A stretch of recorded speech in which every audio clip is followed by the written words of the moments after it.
So ayon nga po sa search natin mga idol, galing sa kampo ng Team Casimero, most likely daw mga boss, pabalik sa aksyon ang angas ng Pinas sa buwan ng December at possible sa Japan pa rin ang venue ng laban. Hindi naman pinangalanan mga idol kung sino ang makalaban ni Casimero dito, pero mas hype ang mga boxing fans na ang makalaban ni Casimero ay sina Uya Inoue. Subalit nagbigay naman po ng hint si Cuadro Alas mga idol sa kanyang kalaban. Prangka na sinabi nito mga idol na kapag tinamaan daw ang kalaban nito ng kanyang kamao, sigurado daw mga idol tatakbo ito sa ibabaw ng boxing ring. Pero hindi naman daw ito masyado makatakbo mga boss dahil maliit lang daw ito at hindi mahaba. Talagang easy meal lang daw ito para kay Cuadro Alas. Well, sa totoo lang mga idol, ang layo talaga ng description na to kay Junto Nakatani at Naoya Inoue. Kung totoong sinabi ni Casimero mga idol sa kanyang hint, isa sa mga iniisip natin na pwede makalaban nito, walang iba kundi ang dating WBA champion na si Nick Bon o di kaya si Raiz Alim. Sila lang naman talaga maliit na fighter na pwede itapat kay Casimero na maliit din. Kaya abangan natin to mga boss.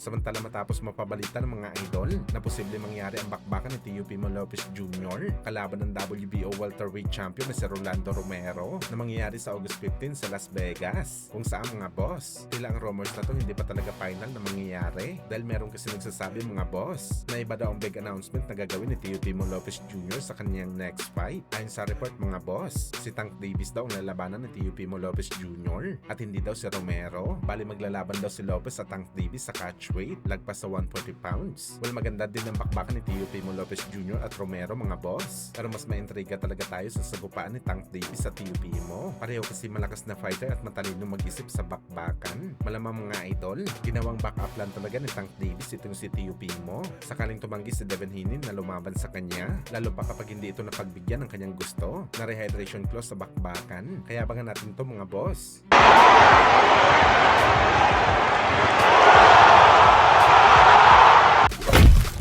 Kabilang banda naman mga idol, gumawa na nga po ng official training camp ang ating pambansang kamao Manny Pacquiao para sa bakbakan nito kay Mayweather Jr. nagaganapin sa buwan ng September, kung saan mga boss, inumpisahan nga ni Boss Manny na kumamada ng ensayo sa bago nitong biling boxing gym na pagmamayari din mismo ni Mayweather Jr. dati. Grabe nang pakita kaagad si Pacman mga idol ng malalim mo na galawan sa training. Ang lulupit talaga ng mga kombinasyon ng Pinoy legend sa pads. Hindi talaga natin ma-imagine mga boss na ganito pa talaga kabilis si Pacman sumuntok sa edad na 47 anyos. Daig pa nito mga idol ang mga batang fighter mag-training. Subaybayan natin mga idol ang training ni Pacman. Pagkalawang niya pa lang ito ang ensayo niya ngayon. Mas matinding training pa makikita natin habang papalapit ang laban nito kay Kalbo.